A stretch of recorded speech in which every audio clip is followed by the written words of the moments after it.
Hi friends, welcome to stoppable. చూస్తున్నారు friends, ఇది ద్వాసల జ్యోతిర్లింగాల దివ్యదర్శనం అనమాట. లోపల మనము చూడని ఒక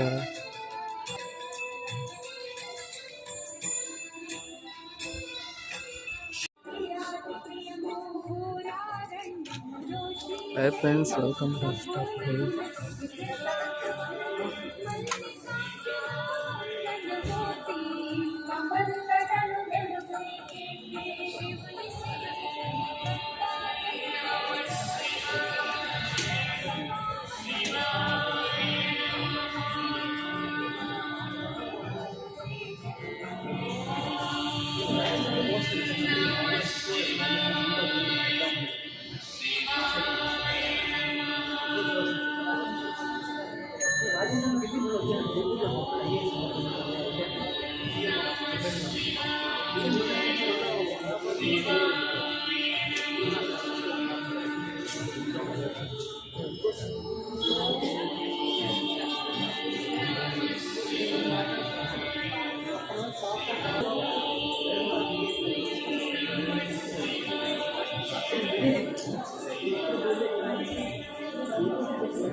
ఇక్కడ ఈ స్టాల్లోనే మనం శివరాత్రి సందర్భంగా ఉపవాసం చేస్తూ ఉంటాం కదా. ఉపవాసం గురించి చెప్పామన్నమాట. మామూలుగా ఉపవాసం అంటే మనం రాత్రంతా ఏమి తినకుండా ఉండాలి, లేదా రోజంతా ఏం తినకుండా ఉండాలనుకుంటాం. కానీ వాస్తవానికి ఉపవాసం అంటే ఏంటంటే, అంటే దగ్గరగా, వాసం అంటే నివసించడం. సో ఉపవాసం అంటే మనసుతో భగవంతుడికి దగ్గరగా నివసించడం. ఇలాంటి ఉపవాసం అయితే మనం ప్రతిరోజు చేయొచ్చు, ప్రతి పూట చేయొచ్చు. ఇలాంటి ఉపవాసం చేసినప్పుడు అంటే మనసుతో భగవంతుడి దగ్గరగా ఉన్నప్పుడు ఏమవుతుందంటే, మనలోని భగవంతుడు గుణాలు సాగుతాడు కాబట్టి మనలో కూడా గుణాలు నిండుతాయి అన్నమాట. అందుకే ఇక్కడ ఈ స్టాల్లోని కొన్ని గుణాలు మీకు చూపించారు, అండ్ ఇక్కడ పుష్పాలు చూపించారు. సో మనిషి ఎప్పుడైతే తనలో గుణాలు నింపుకుంటూ ఉంటారో, అప్పుడు తన నుండి ఎలా అయితే పుష్పాల నుండి సుగంధం స్ప్రెడ్ అవుతుందో, అలా ఆ గుణాల కారణంగా మన నుండి ఒక మంచి వైబ్రేషన్ స్ప్రెడ్ అవుతుంది అనమాట. సో అందుకే ఈరోజు శివరాత్రి సందర్భంగా ఇక్కడ ఉన్న గుణాల లిస్ట్ నుంచి ఏదైనా ఒక మంచి గుణం సెలెక్ట్ చేసుకుని ఈరోజు ఆ పరమిత శివ పరమాత్మ ఎదురుగా ఒక సంకల్పం తీసుకున్నాను. ఈ రోజు నుండి నేను ఈ గుణాన్ని నా జీవితంలో అలవర్చుకుంటాను, లేదు ఆల్రెడీ ఆ గుణం నాలో ఉంది అంటే ఇంకా ఇంకా పెంపొందించుకుంటాను అని ఈరోజు పరమాత్మ ముందు సంకల్పించాను. నెక్స్ట్ స్టాల్ చూద్దాం. ఇప్పుడు నెక్స్ట్ స్టాల్కి వెళ్దాం ఫ్రెండ్స్.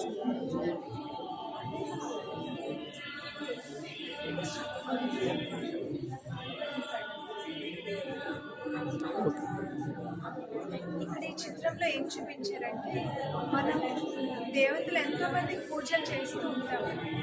అయితే అందులో మనం శివుణ్ణి దేవాది దేవ మహాదేవ అంటాము, లేదా సదాశివ అంటాము. అయితే పరమాత్మ శివునికి ఆ పేర్లతో మనం ఎందుకు పిలుస్తాము? మామూలుగా ఎన్నో ఆలయాలు ఉన్నాయి, కానీ శివాలయాలు చాలా ప్రాముఖ్యత చెందినవి అని చెప్తుంటాం. అందుకే మనకి మొత్తం భారతావనిలో ద్వాదశ జ్యోతిర్లింగాల పేరు మీద మనకి అంతటా కూడా శివాలయాలు ఉన్నాయి. అయితే ఇప్పుడు ఒక చిన్న విషయం మనం గమనిస్తే, దేవతలందరూ మనం చూస్తే రెండు పాత్రలు పోషిస్తారన్నమాట. ఒకటి వారు పూజ చేస్తారు, ఇంకొకటి వారు పూజ అందుకుంటారు. ఇప్పుడు ఉదాహరణకి ఇక్కడ రాముల వారిని చూపించారు. రాముల వారు రామేశ్వరంలో శివునికి పూజ చేసినట్టు చూపిస్తారు. మరొక పక్క వారు ఆంజనేయ స్వామి ద్వారా పూజలు అందుకుంటున్నట్టు చూపిస్తారు. అలా దేవతలందరూ పూజ చేస్తున్నట్టు చూపిస్తారు, పూజలు అందుకుంటున్నట్టు చూపిస్తారు. కానీ ఎప్పుడైనా మనం శివలింగం వెళ్ళి ఎవరికైనా పూజించడం చూసామా? లేదు. ఎందుకంటే శివుడు సదాశివ అంటారు వారిని. ఎందుకంటే పరమాత్మ శివుడు సదా పూజ్యుడు అనమాట. దేవతలు పూజ్యులుగాను ఉంటారు, పూజారిగాను అవుతారు. కానీ ఆ పరమాత్మ శివుడు సదా పూజ్యునిగా ఉంటారు కాబట్టి సదా శివ అంటాం అనమాట. వారు పూజలు అందుకుంటారు కానీ వారు సర్వోన్నతుడు కాబట్టి వారు ఎవరికి పూజ చేయరు. అయితే వారి పేరు మీద మనం శివరాత్రి జరుపుకుంటాం కదా, దాని ఆధ్యాత్మిక రహస్యం ఏంటో నెక్స్ట్ చిత్రంలో చూద్దాం.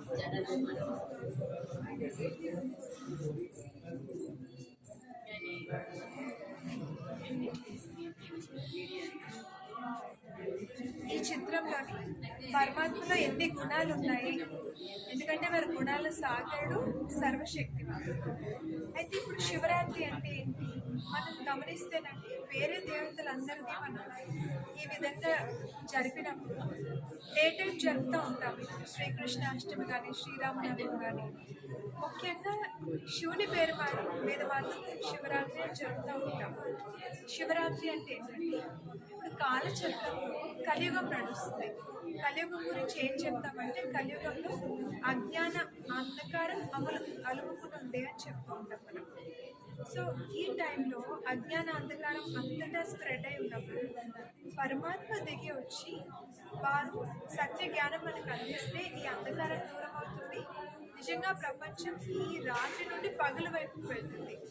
అందుకే ముఖ్యంగా ఆ శివుడు అవతరించిన వేళ ఈ అంధకారాన్ని దూరం చేస్తుంది కాబట్టి వారు అర్ధరాత్రి అవతరించారు అని చెప్పి శివరాత్రి అని జరుగుతాం. అందుకే అర్ధరాత్రి టైంలో మిడ్ నైట్ టైంలో వారికి మెయిన్ పూజ మనం చేస్తూ ఉంటాము.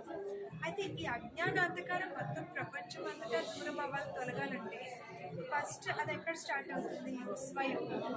నాలో ఏదైతే అజ్ఞానం అంధకారం స్ప్రెడ్ అయి ఉంటుందో అది నేను ఫస్ట్ దూరం చేసుకోవాలి. దూరం చేసుకోవాలంటే అసలు నేను ఎవరు అనేది నేను ఫస్ట్ రియలైజ్ అవ్వాలి. అది మనం నెక్స్ట్ చిత్రంలో చూద్దాం.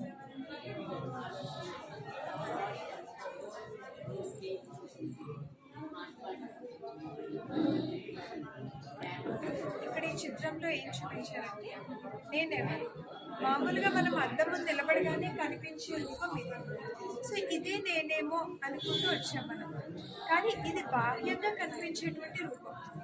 దీని లోపల ఉంటూ దీన్ని నడిపించే శక్తి నేను.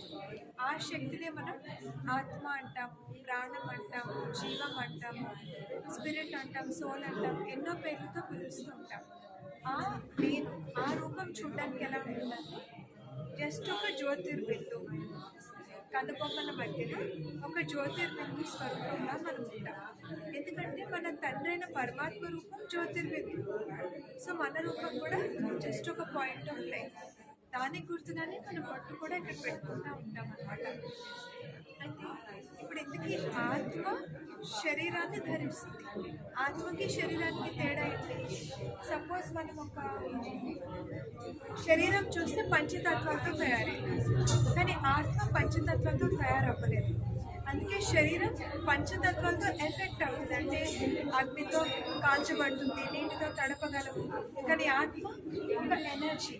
ఆత్మని ఏ తత్వము కూడా ఎఫెక్ట్ చేయలేదు. ఆ డిఫరెన్స్ సింపుల్గా అర్థం చేసుకోవడానికి ఎలా కంపేర్ చేయొచ్చండి?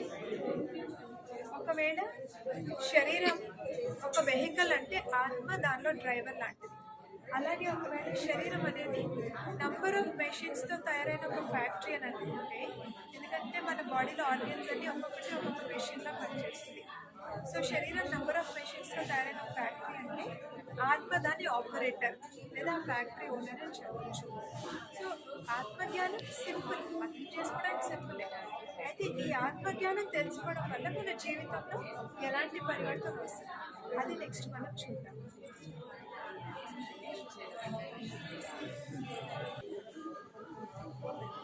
ఇక్కడ సింపుల్ కంపారిజన్ ఇందాక చూసాం మనం, ఆత్మ డ్రైవర్ అలాగే శరీరం వెహికల్ అని. అలాగే ఇక్కడ చూడండి, ఆత్మకి శరీరం వస్త్రం లాంటిది. ఎలా అయితే వస్త్రం డ్యామేజ్ అయితే మనం వస్త్రం చేంజ్ చేసుకుంటాం, అలాగే ఏదో ఒక రోజు శరీరం టైం అయిపోతే మనం శరీరం షిఫ్ట్ అవుతాం. అంటే ఆత్మజ్ఞానం తెలుసుకునేటప్పటికి ఈ జనన మరణ చక్రం యాక్సెప్ట్ చేయడం మనకి ఈజీ అవుతుంది అనమాట. ఇంకా ఈ ఆత్మజ్ఞానం తెలుసుకోవడం వల్ల చాలా పెద్ద పరివర్తన ఎక్కడ వస్తుందంటే, ఇప్పుడు చూడండి, ప్రతి వస్తువుకి ఒక గుణం ఉంటుందని చెప్తారు. ఫర్ ఎగ్జాంపుల్ ఇప్పుడు స్పాంజ్ ఉంటుంది, దాన్ని మనం ఎలాంటి లిక్విడ్లో పెట్టి అది అబ్జర్వ్ చేసుకుంటుంది. అలాగే ఇప్పుడు ఒక తల్లి ఉంటారు, తల్లి తత్వం ప్రేమ. అందుకే వాళ్ళు వీళ్ళు అని చూడరు, నా వాళ్ళ పక్కింటి వాళ్ళు ఇవేం చూడరు. తల్లి అన్నాక ఆ పెట్టే తత్వం, ఆ ప్రేమించే తత్వం న్యాచురల్గా ఉంటుంది. అలానే ప్రతి వ్యక్తికి ప్రతి వస్తువుకి ఒక గుణం ఉన్నట్టే ఆత్మకి కూడా గుణం ఉంటుంది. ఆ ఆత్మ యొక్క ఆ గుణాన్నే మనం స్వధర్మం అంటాం, అంటే ఒరిజినల్ నేచర్. అలా ప్రతిదానికి ఒరిజినల్ నేచర్ ఉన్నట్టు ఆత్మ యొక్క ఒరిజినల్ నేచర్ ఏంటి? మంచితనం. మంచితనం అంటే అన్ని గుణాలే. సో ఆత్మలో ఎన్నో గుణాలు ఉన్నాయి. కాకపోతే ఏంటంటే ఇప్పుడు ఫర్ ఎగ్జాంపుల్ ఇప్పుడు ఒక డాక్టర్ ఉన్నారు, ఆ డాక్టర్ గారికి నేను ఒక డాక్టర్ అన్నది గుర్తున్నంతసేపు వారు అతన్ని ట్రీట్ చేయగలను. కానీ ఏదో కొన్ని కారణాల వల్ల వాళ్ళు మర్చిపోయారు అనుకోండి, నేను ఎవరు అనే విషయం మర్చిపోయారు అనుకోండి, వాళ్ళు ట్రీట్ చేయలేరు కదా. అలాగే నేను ఆత్మను నాకు జ్ఞాపకం ఉంటే నాలో ఉన్న గుణాలన్నీ ఇమర్జ్ అవుతాయి, డే టు డే లైఫ్లో యూజ్ చేయగలను, లేకపోతే యూజ్ చేయలేను. అందుకే ఇక్కడ కొన్ని ఎగ్జాంపుల్స్ చూపించారు అనమాట. నేను ఆత్మ అనుకుంటే నాలో ఉన్న క్వాలిటీస్ బయటకు వస్తాయి, నేను శరీరం అనుకుంటే ఆ క్వాలిటీస్ అన్ని పడుకుంటాయి. క్వాలిటీస్ నిద్రపోయేటప్పటికి ఏమవుతాయి? మన లోపల ఉన్నటువంటి ఆ మనిషినంతా మనం నిద్రపెట్టినట్టు అవుతుంది. కాబట్టి మనలో క్వాలిటీస్ లేవా అని అనిపిస్తుంది అనమాట. అందుకే నేను శరీరం అనుకునేటప్పటికి నెగిటివిటీ కనిపిస్తుంది. ఎందుకంటే ఇప్పుడు శరీరం అనుకున్నాను అనుకోండి, ఇది ఒక బాక్స్ ఫర్ ఎగ్జాంపుల్. సో నేను లేదా ఇది నా బాక్స్ లేదా నేనే బాక్స్ అనుకుంటాం. అప్పుడు ఏం స్టార్ట్ అవుతుంది? నేను నాది, నీవు నీది. ఎప్పుడైతే నేను నాది నీవు నీది స్టార్ట్ అవుతుందో అక్కడ ఫస్ట్ స్టార్ట్ అయ్యేది స్వార్థం. ఆ స్వార్థం మనకి తీరలేదా కోపం వస్తుంది, లేదా ఆ స్వార్థం పెరిగిపోయి అత్యాస లోపం కింద మారుతుంది. అది పెరిగేటప్పటికి నేను ఎక్కువ నీవు తక్కువ అహంకారం స్టార్ట్ అవుతుంది. సో అందుకే ఇక్కడ కొన్ని పిక్చర్స్తో చూపించాను అనమాట. ఇప్పుడు ఆత్మ అనుకుంటే ప్రశాంతంగా ఉంటాం, శరీరం అనుకుంటే కోపం వస్తుంది. అలానే శరీరం అనుకుంటే దుఃఖం ఉంటుంది, ఆత్మ అనుకుంటే సంతోషంగా ఉంటాం. శరీరం అనుకుంటే అత్యాసం పెరుగుతుంది, ఆత్మ అనుకుంటే ఎంత ఉంటే అంతలో సంతృప్తిగా ఉంటాం. ఇలా కొన్ని డిఫరెన్సెస్. ఆత్మజ్ఞానం నాలో ఉన్న మంచితనాన్ని మేల్కొల్పడానికి హెల్ప్ చేస్తుంది. నెక్స్ట్ మనం మెడిటేషన్ అంటే ఏంటో చూద్దాం.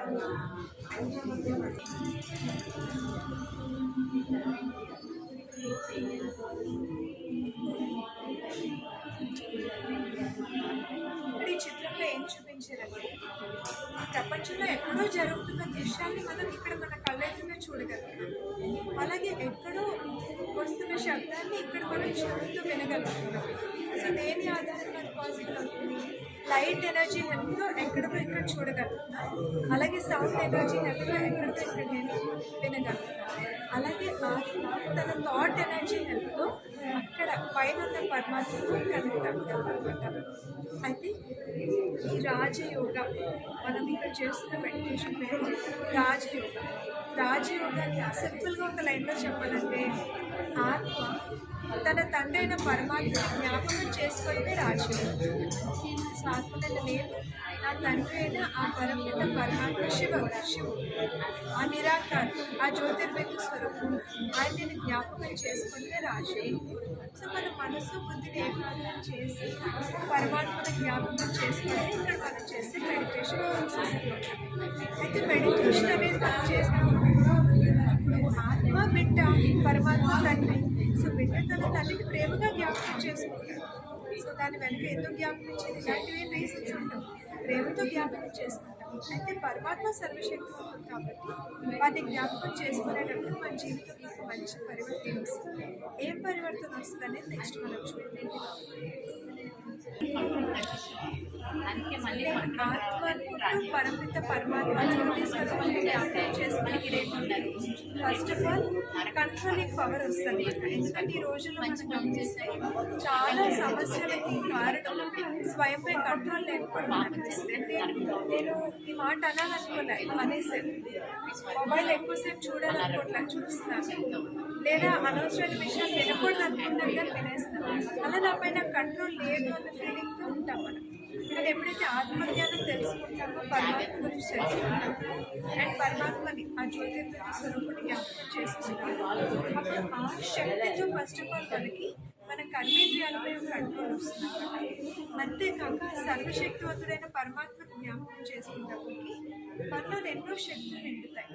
ఆ శక్తులు ముఖ్యమైనవి 8 శక్తులు అనమాట. ఒక వ్యక్తి జీవితంలో ఈ 8 శక్తులు ఉంటే చాలా చక్కటి పరివర్తన వస్తుంది అతని జీవితంలో.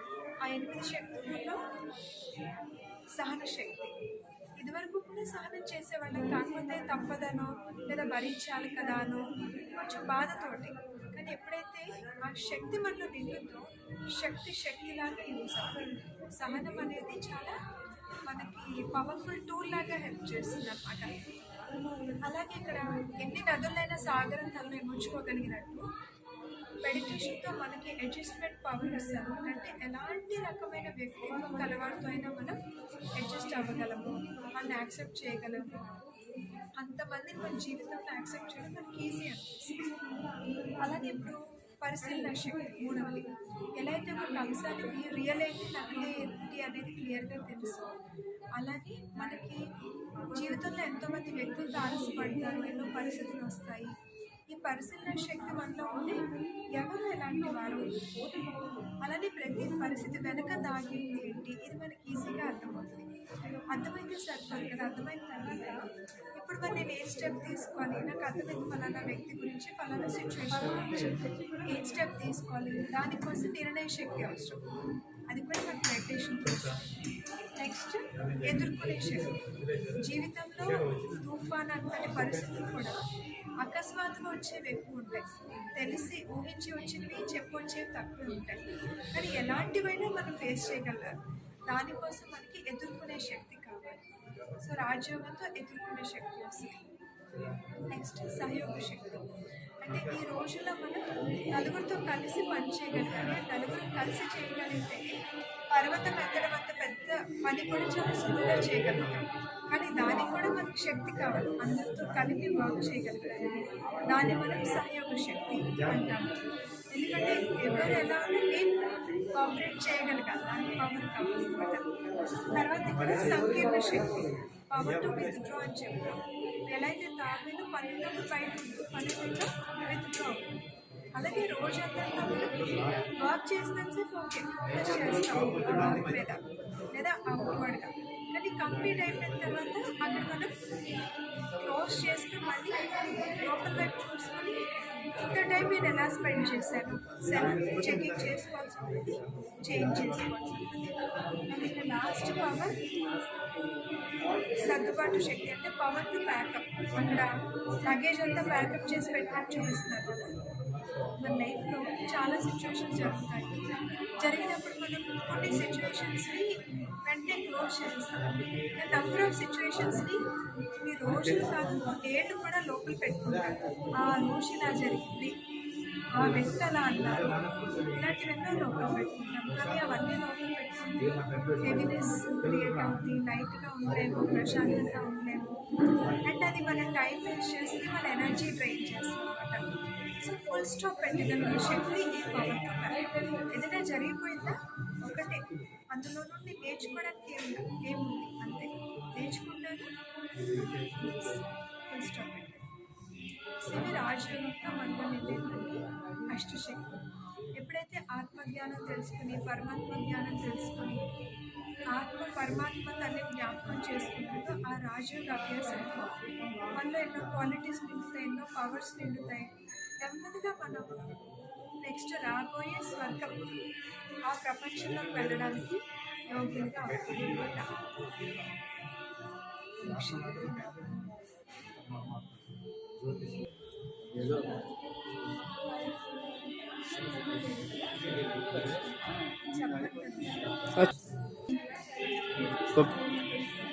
ఈ స్టాల్ పేరు జాగరణ అనమాట. మనం శివరాత్రి నాడు ఉపవాసం జాగరణ చేస్తాం కదండి.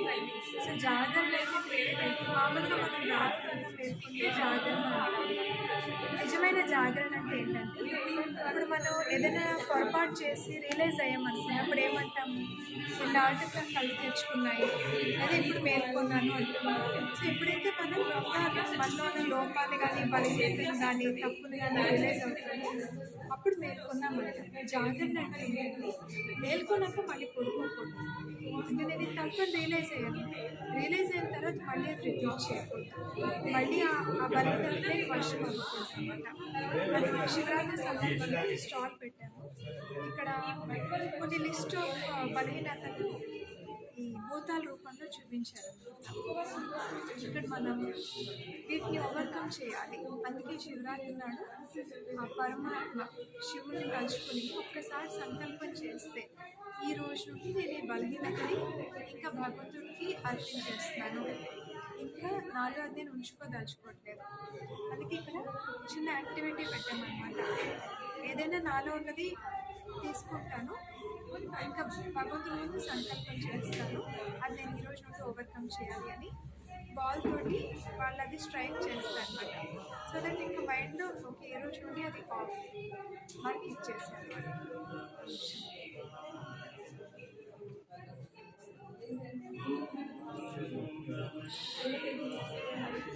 వృద్ధి నొందుతాయో అప్పుడప్పుడు నేను సత్యధర్మ స్థాపన శ్రేష్ఠ విశ్వ నవ నిర్మాణార్థం ఈ ధరిత్రియందు అవతరిస్తా. ఈ దేవీ పావన అవతరణ సమయమును సంగమ యుగము అని అంటారు. కలియుగము సత్యయుగముల సంగమ కాలమైన ఈ సమయము అత్యంత కళ్యాణకారి సమయం. భగవద్గీతలో చెప్పిన ఈ వాక్యముల అనుసారంగా ఇప్పుడు భారత భూమిపై నా అవతరణ జరిగింది. ప్రజాపిత బ్రహ్మ సాకార మానవ తనువులో నేను దివ్య ప్రవేశము గావించి సహజ గీతా జ్ఞానము రాజయోగముల ద్వారా ఆత్మలైన మిమ్మల్ని పావనంగా చేసే మహాకార్యము చేస్తున్నాను. ఇప్పుడు మీరు దేహ సహితంగా దేహపు సర్వ సంబంధాలను మరచి స్వయాన్ని ఒక ఆత్మ నిశ్చయము చేసుకుని పరమపిత పరమాత్మనైన నన్ను స్మృతి చెయ్యండి. ఇదే రాజయోగము. దీని ద్వారా మీ జన్మ జన్మాంతరాల వికర్మలు దగ్ధమైపోతాయి. మీరు సర్వగుణాలు సర్వశక్తులతో సంపన్నులవుతారు.